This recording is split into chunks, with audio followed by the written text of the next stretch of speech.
Deus abençoe cada um dos irmãos, ajude cada um dos irmãos em meio às lutas, às dificuldades que passamos constantemente.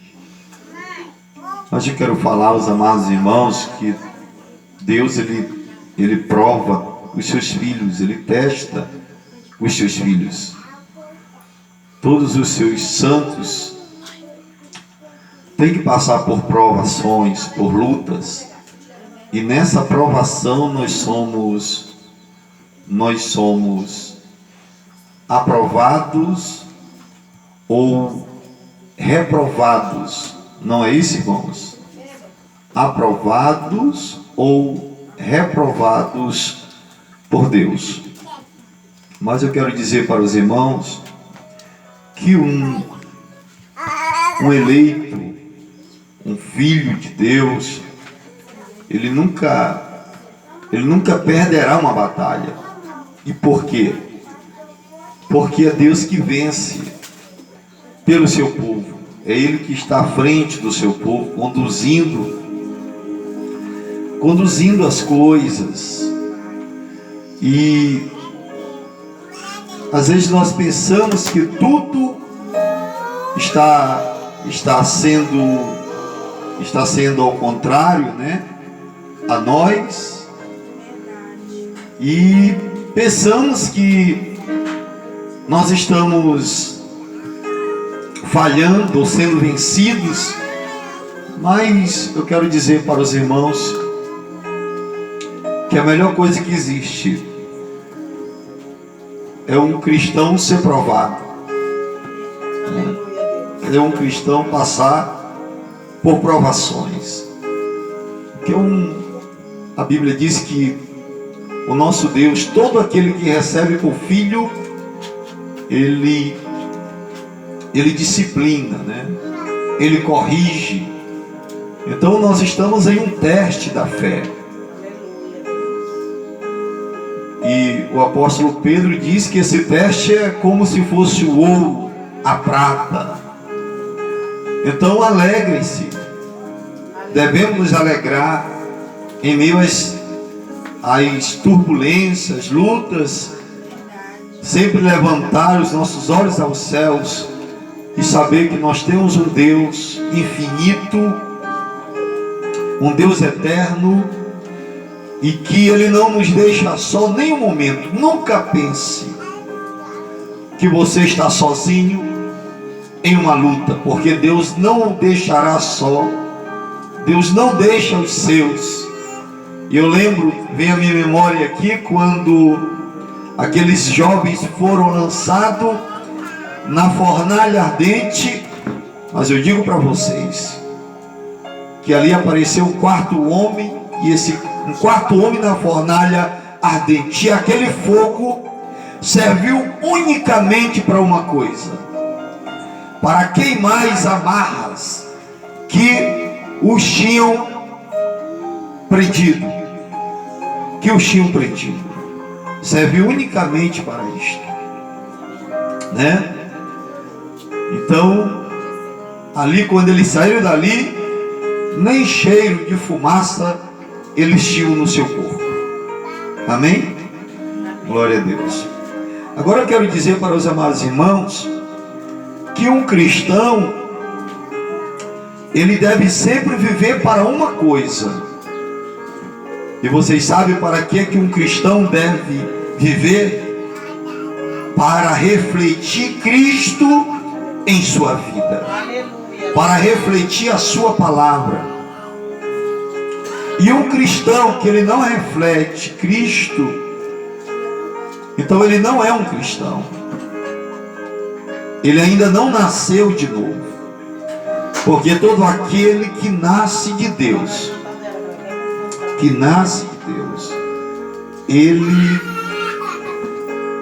eu digo para você uma coisa: ele vai sempre estar refletindo o caráter de Cristo, a vida de Cristo, porque foi para isso que Ele nos chamou.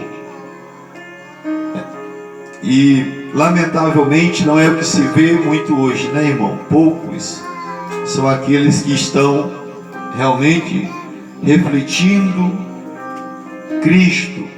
Muitas pessoas hoje estão refletindo a si mesmas. Mas eu digo para vocês, nesta noite, que um cristão nascido de novo, com o Espírito Santo, ele pode realmente expressar todas estas coisas.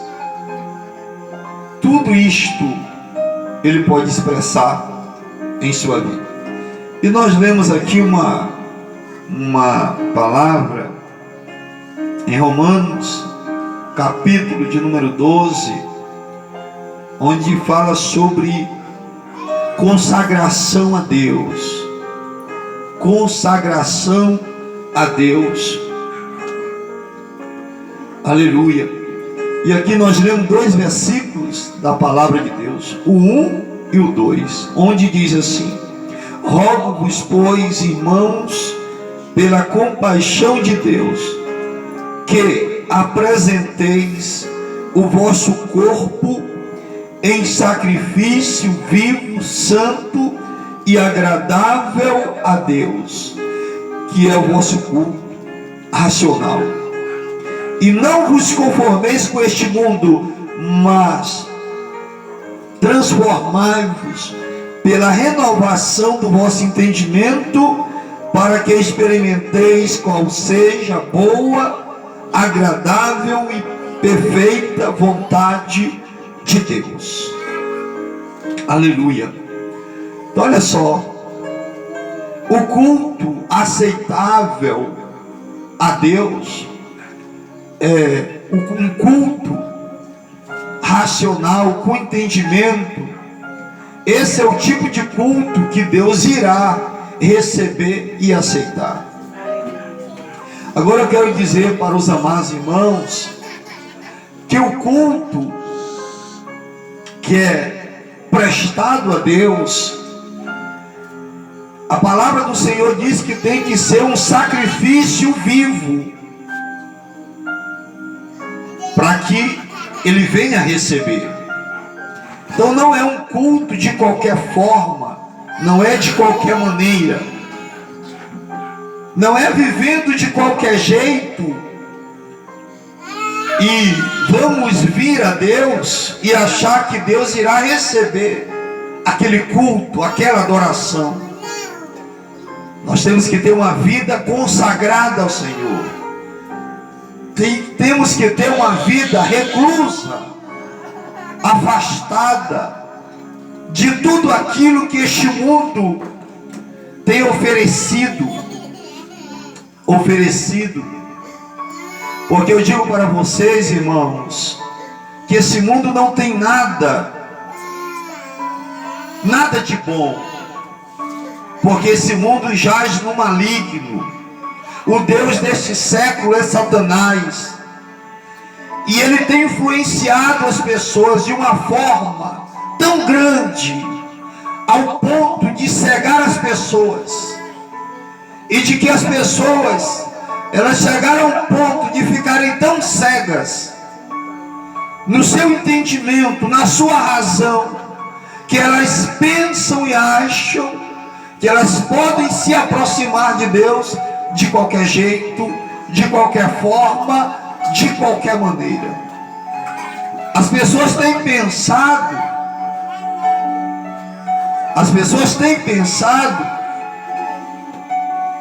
que vivendo uma vida de qualquer jeito, sem renúncia, sem fazer morrer a si mesmo, sem renunciar às coisas do mundo, ou os desejos, pensamentos que têm prevalecido nas pessoas, elas acham que elas podem, desta forma, desta maneira, vir a Deus e Deus ser obrigado a aceitá-las daquela forma. E eu digo para vocês nesta noite que Deus só irá aceitar o homem em sua presença da maneira como ele tem dito que é, sobre a base que Ele estabeleceu. Deus estabeleceu uma maneira, uma base para chegar a Ele, para se aproximar dEle. Deus tem um caminho provido para que a gente se achegue a Ele, se aproxime dEle. E não é da maneira que o homem pensa que é da maneira que Deus diz que é. Deus estabeleceu os seus princípios e é desbaseado nos princípios de Deus, nos princípios bíblicos, que nós temos que vir a Ele, rendidos a Ele, sabe?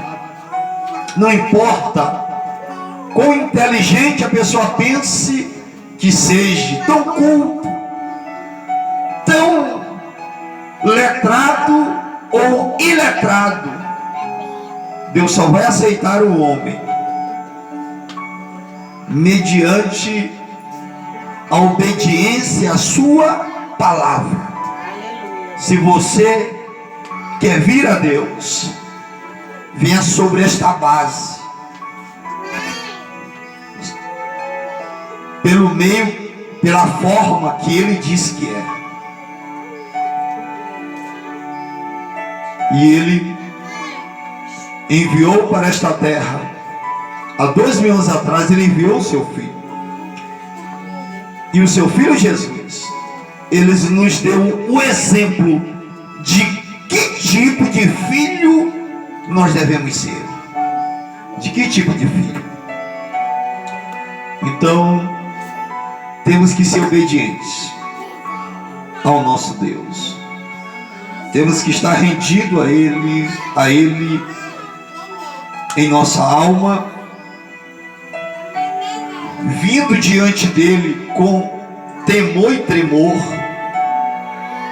nos humilhando diante dEle. E o profeta desta era, ele disse: se você quer vir diante de Deus, venha se humilhando. Se humilhando.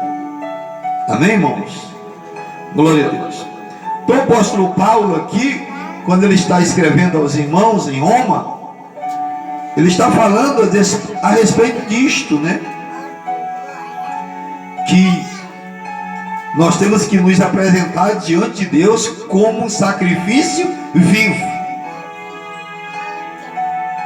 Não tem que ser um sacrifício morto, é vivo. Você tem que estar vivo para vir diante de Deus. E esta vida que tem que estar pulsando dentro de nós é a vida de Deus, é o Espírito Santo tendo a revelação no nosso coração, porque a Bíblia diz que sem fé é impossível agradar a Deus. E fé, eu já disse para os irmãos, que fé é revelação. Então nós temos que ter a revelação da palavra para vir nos apresentar diante de Deus. Nós não temos que vir baseado num credo, numa tradição, não. E o Senhor Jesus, ele disse, aquela mulher lá em Samaria, ele disse a ela que nós temos que vir, que os verdadeiros adoradores adorarão a Deus em espírito e em verdade. Tá? Tem que ser em espírito e em verdade. Ninguém pode adorar a Deus fora do espírito e da verdade. Tem que ser a palavra completa. Amém? E aqui também ele diz: e não vos conformeis com este mundo, mas transformai-vos pela renovação do vosso entendimento, para que experimenteis qual seja a boa e agradável e perfeita vontade de Deus. Então Deus tem uma vontade. Ele tem uma vontade agradável, boa e perfeita. O homem também tem uma vontade. E muitas vezes a vontade do homem não é a vontade de Deus. Há uma vontade permissiva e há uma vontade boa e perfeita. E um cristão nascido de novo, irmãos, tem que vir a Deus nesta base. Qual base? Qual é a base, irmãos? Que nós temos que vir? A base é nessa vontade perfeita de Deus, na vontade boa e perfeita de Deus.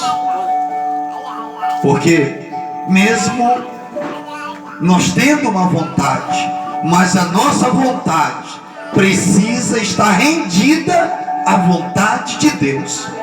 E Jesus nos deu um exemplo disto. Porque quando Jesus esteve aqui, ele tinha uma vontade, mas ele nunca exercitou a sua vontade para si mesmo. E quando ele estava lá no Getsemane, ele expressa isto: Pai, não seja feita a minha vontade, mas a tua vontade. A tua vontade. Jesus, ele nunca viveu para si mesmo, né? Eu até falei isso aqui dias atrás em uma outra mensagem, onde eu falei que Jesus, tudo que ele fez foi para os outros, foi para nós, foi por nós, né? Então sempre nós devemos procurar andar nessa vontade perfeita de Deus. Eu separei aqui algumas escrituras para que a gente medite um pouco. E em uma das escrituras aqui, em 1 Pedro 1,14, aleluia, glória a Deus, diz assim a palavra de Deus. Quero ler aqui essa escritura para os irmãos. Versículo 1 e versículo 14, né, irmãos? É muito bom a gente recorrer à Bíblia, porque a Bíblia, ela é a âncora, né, da nossa alma.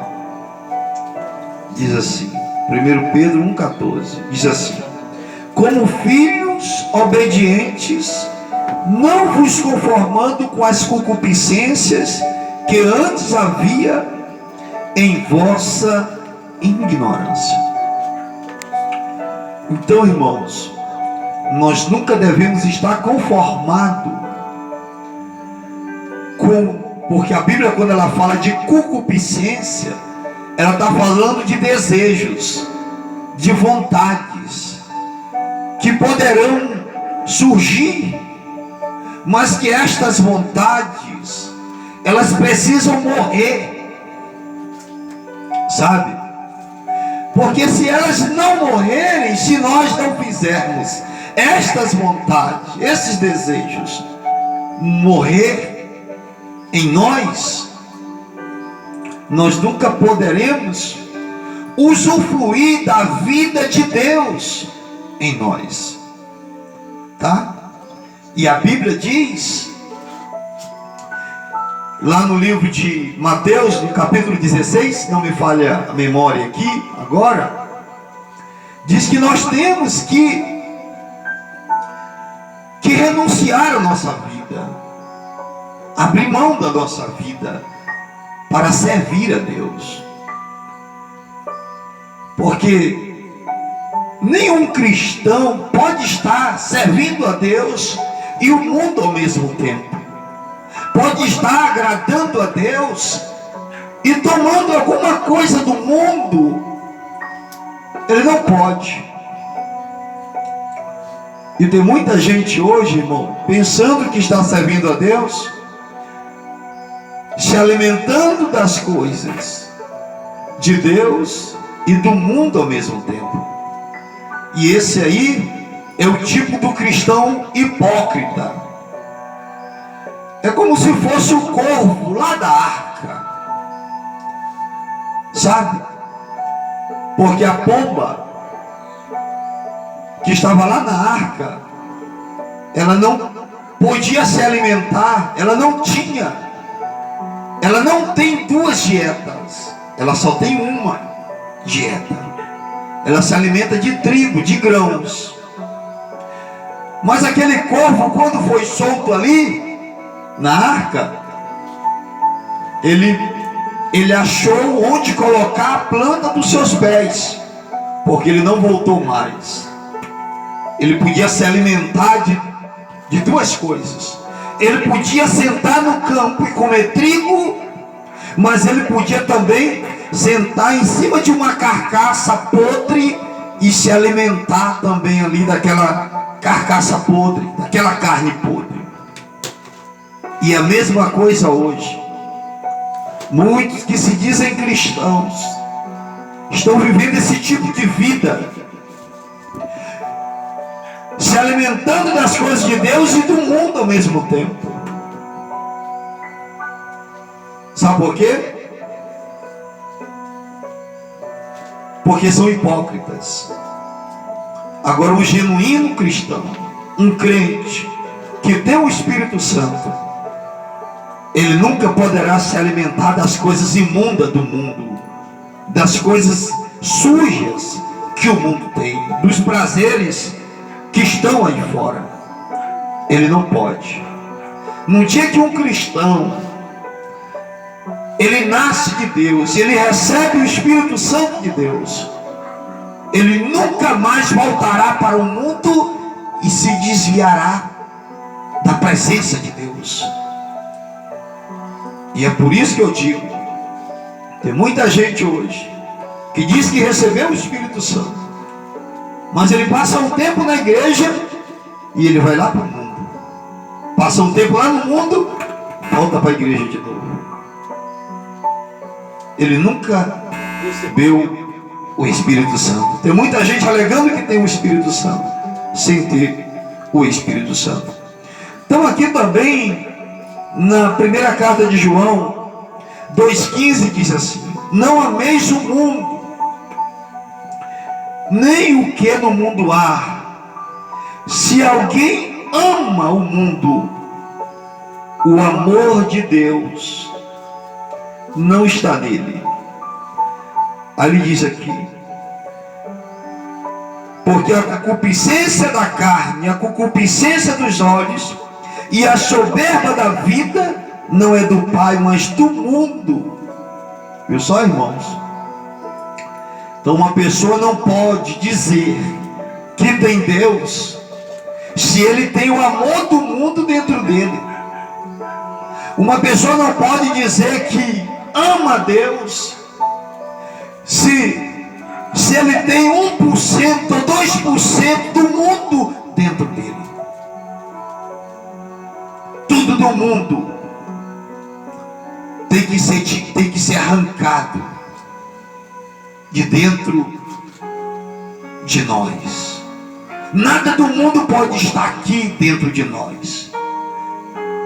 A nossa vida tem que estar cheia de Deus, do seu Espírito, de sua vida, de sua presença.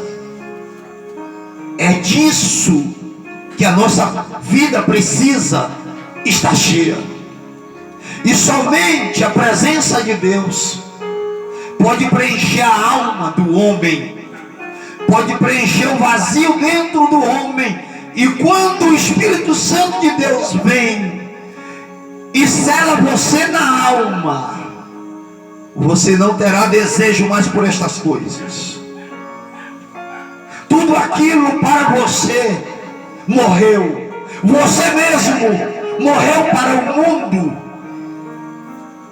porque você não levará em conta mais as suas vontades, os seus desejos, os seus pensamentos. Você irá procurar pensar e agir como Jesus agiu. As mesmas atitudes, as mesmas ações de Jesus. estarão em você se o Espírito Santo estiver em você. Se estiver em mim, nós iremos produzir os mesmos frutos. E Jesus disse que nós iremos fazer obras maiores do que até mesmo que Ele fez. Então, uma pessoa que tem o Espírito Santo, uma pessoa que tem uma vida consagrada a Deus, que vive uma vida consagrada ao Senhor, ele irá expressar, irá refletir tudo aquilo que Jesus refletiu aqui na terra. Irmão Donato, como é que você vai me provar isso na Escritura, se isso é assim? Gálatas capítulo 5, a partir do versículo 16, fala sobre as obras da carne e os frutos do Espírito. E uma pessoa nascida de novo, que tem o Espírito Santo, ele irá produzir frutos, frutos de justiça. É isso que ele irá produzir, porque a mesma vida que estava em Jesus, o Espírito Santo que estava em Jesus, estando em nós, irá refletir a mesma coisa, produzir aqueles mesmos frutos. E o Senhor Jesus, ele disse que nós conhecemos a árvore pelos seus frutos que ela produz. E ele diz que não pode uma árvore má dar frutos bons, e nem uma árvore boa dá frutos ruins. Viu? É como se fosse uma árvore. Quando você planta uma semente no chão, todos os frutos estão naquela árvore. Você sabia disso? Se você lança uma semente no chão, uma semente de abóbora, e potencialmente,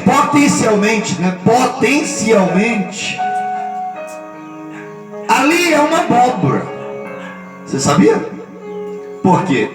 Porque aquela semente vai nascer, mas o que ela vai fazer quando ela nasce? Ela vai se alimentar do solo e beber água, e ela vai só jogando para fora os ramos, as folhas, até produzir fruto. Não é assim? Mesma coisa é uma mangueira. Se você pega uma semente de manga, você planta no chão, todos os frutos já estão naquela semente. Aquela árvore vai ser preciso só beber, se alimentar do solo, e ela vai crescer, vai jogar galhos, folhas para fora, até o momento que ela vai lançar o fruto para fora. Vocês estão entendendo, irmãos? É a mesma coisa uma pessoa que tem o Espírito Santo de Deus na sua vida. Ela irá produzir frutos, porque os frutos estão dentro dela. Porque a vida que está dentro dela é a vida de Deus, e a vida de Deus não pode produzir uma outra coisa se não for aquela mesma vida. Não é assim? Então, alguém quando diz que tem Deus, mas as suas ações, o seu comportamento, as suas atitudes, o seu linguajar, o seu modo de andar, de se vestir, vai mostrar se ele realmente tem a vida de Deus nele. Porque ele não pode produzir nada diferente daquilo que Deus é, irmãos. Aleluia. Vocês estão entendendo, irmãos? Ele não pode produzir nada diferente. Ele tem que produzir a mesma coisa. Assim como uma manga tem que produzir manga, assim como uma tangeira tem que produzir tanja, uma laranjeira tem que produzir laranja, assim como um pé de mamão tem que produzir mamão, assim também é aquele que tem a vida de Deus. Ele tem que produzir, refletir a vida de Deus. É isso que vai mostrar se ele tem Deus ou se ele não tem Deus. Aqui em Efésios capítulo de número 20, Efésios 4, parece que é Efésios 4. Efésios capítulo de número 4. Tem uma escritura aqui para a gente ler aqui. E olha só, Efésios 4, 23 diz assim: aleluia. E vos renoveis no espírito do vosso sentido. Olha só, quando a gente se rende realmente a Deus, até os nossos sentidos, até a nossa mentalidade é renovado, é mudado. Porque alguém, quando recebe o Espírito Santo em sua vida, ele recebe a mente de Cristo. A mesma mente que estava em Jesus Cristo vai estar aqui em nós. E uma pessoa que tem a mente de Cristo, ele não vai agir diferente de Cristo. Ele vai agir da mesma maneira, da mesma forma, do mesmo jeito. Os mesmos gestos e ações estarão em nossas vidas. Por quê? Porque a mente de Cristo está aqui. Os nossos sentidos foram renovados. É uma nova mentalidade. Não é mais aquela mentalidade mundana. Porque a natureza foi mudada. Não é mais aquela natureza animalesca, sensual. Não. Agora nós vamos expressar uma vida santa em nós. E nós nem precisamos falar para ninguém. As pessoas olharão para nós e elas verão de que espírito nós somos. Ainda que elas não consigam discernir o espírito em nós, mas as nossas ações mostrarão para elas que nós somos diferentes. Que nós somos diferentes. Que nós somos diferentes. E eu quero dizer para vocês, irmãos, nós não somos dessa terra. Nós não somos desta terra. Nós somos peregrinos nesta terra. Nós estamos aqui de passagem. Nós estamos passando aqui um tempo. A qualquer hora, a qualquer momento, Deus poderá nos tirar desta terra. E nós precisamos estar com a nossa vida arrumada. As nossas vestes precisam estar brancas. Sabe? E a única forma de uma pessoa lavar suas vestimentas tem que ser no sangue de Jesus. Sabe? No sangue. E a Bíblia diz que ainda que os nossos pecados sejam vermelhos como carmesim, se tornarão brancos como a lã. E cientificamente você olha para o vermelho, se você olhar através do vermelho, você verá branco. É por isso que quando Deus olha para nós, Ele nos olha através do sangue de Jesus, daquele sangue que foi derramado. Porque o sangue que nos comprou não foi sangue nem gentil e nem judeu, foi o sangue do próprio Deus. Aquele sangue que foi derramado ali, aquela célula de sangue que foi rompida na cruz para nos redimir dos nossos pecados, foi o sangue do próprio Deus. E nós podemos, Deus olha para nós através do sangue e Ele vê que nós não temos uma mancha. Uma mancha. Não é maravilhoso saber disso, irmãos? Que mesmo sendo tão imperfeitos, mas nós temos um Deus, nós tivemos um sacrifício perfeito, sem defeito. E Deus não olhará para nós, Ele olhará para esse sacrifício perfeito, que foi o sacrifício do seu Filho. E ali não tinha nenhuma mancha.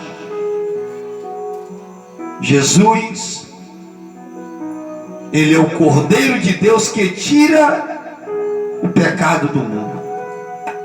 Então, se você quiser se conformar com alguma coisa, se conforme com a palavra de Deus. Sabe? Coloque sua vida, baseie tudo que você vai fazer. Considere em primeiro lugar a palavra do Senhor, a palavra de Deus. Faça isto. Nós temos aqui uma outra escritura em Colossenses, no capítulo de número 3, versículo 10. Diz assim, 3:10: e vos vestistes do novo, que se renova para o conhecimento, segundo a imagem daquele que o criou. Olha só, é o que eu tenho dito para vocês, é o que eu tenho falado. Porque olha só, nós fomos vestidos de um novo homem, porque o velho homem foi sepultado com Cristo no batismo. Aquele velho homem, aquela velha natureza foi sepultada. E quando você sai em novidade de vida, você levantou dali, quando você saiu dali, você sai em novidade de vida. Você recebe agora uma nova vestimenta, porque agora você vai ser vestido da justiça de Cristo. Porque não havia uma outra forma, irmãos, de nós sermos justos. Se Cristo não nos justificasse primeiro Ele precisaria nos justificar. E a sua justiça vem sobre nós. Não é a minha justiça, não é a sua justiça, é a justiça de Cristo. Não é porque eu sou bom, não é isso. O mérito é de Jesus, é pelo que Ele fez, pelo sacrifício, pela obra realizada por Ele. E eu quero dizer algo para ti nesta noite, para nós nesta noite. Antes da fundação do mundo, o nosso nome já estava lá escrito no livro da vida do Cordeiro. Você sabia? Deus te olhou, te viu, contemplou você, saberia em que era você viria a existência, e que você iria ouvir esta mensagem, esta palavra, e você iria crer. Você iria reconhecer a sua voz, porque Ele diz que as minhas ovelhas ouvem a minha voz. As suas ovelhas ouvem a sua voz, reconhecem a sua voz. E a voz do nosso Senhor é a sua palavra. Então Ele diz aqui, Paulo escrevendo aos irmãos ali em Colossos, diz que se renova para o conhecimento, segundo a imagem daquele que o criou.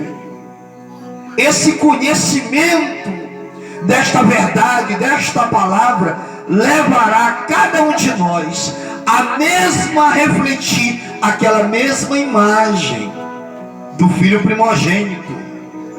E a Bíblia diz isso lá em Romanos capítulo 8, 29, se não me falha a memória. Ele diz que é 8, 28 ou é 29.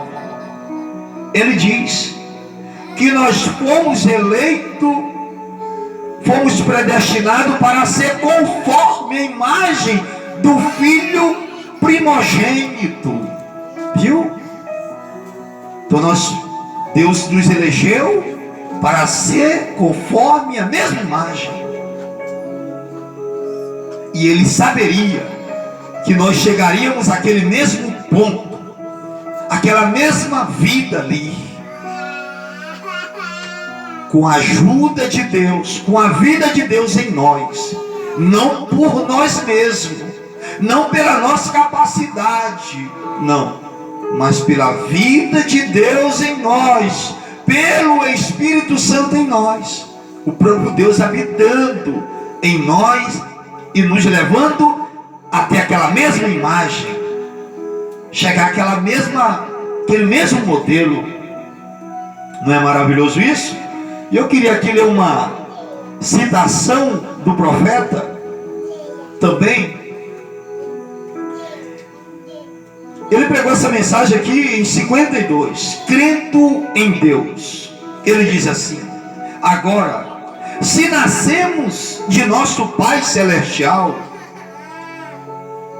Deus, o qual chama as coisas que não são como se já fosse, tem que haver algo em nós daquele jeito. Estão vendo? Esta é a razão que um verdadeiro consagrado cristão, que deseja ardentemente a Deus, olha para o que Deus disse em vez do que você vê ou sente. Agora veja só, olha o que o profeta de Deus está falando. Ele está dizendo aqui que um verdadeiro crente consagrado, um verdadeiro cristão consagrado, que deseja ardentemente a Deus, ele olha para o que Deus diz.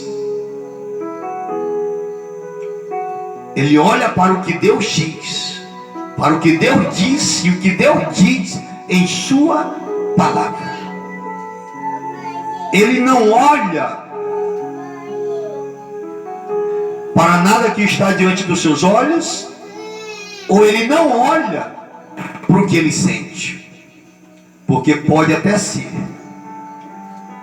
que algum dos irmãos, algum de nós venhamos sentir alguma coisa diferente, mas se a gente sente, nós sabemos, e nós podemos recorrer a Deus, podemos renunciar àquilo, abrir mão daquilo e olhar para o Senhor, levantar os nossos olhos aos céus e contemplar unicamente aquilo que Deus tem dito a nós, aquilo que Deus tem falado para nós. Meus irmãos, então eu digo para vocês uma coisa: não se iludam com nada deste mundo, porque esse mundo não tem nada agradável. Tudo que esse mundo tem aí é só imundície, é só engano, é só sujeira. Esse mundo está cheio de hipocrisia, mentira, de falsidade, como eu já disse para os irmãos, porque Satanás, ele rege esse sistema mundano, onde ele dita as suas regras, e as pessoas têm atendido ao apelo de Satanás, ao invés de dar ouvido e crédito à palavra de Deus. Creia na palavra, irmãos. Ancore a sua alma na palavra de Deus. Seja qual for a circunstância que você passe, baseie tudo em sua vida na palavra de Deus. Amém? Que Deus abençoe a todos os amados irmãos. Nós estamos chegando ao horário aqui já. Passamos 2 minutos do horário. Glória a Deus. Que Deus nos abençoe. Montailão pode encerrar.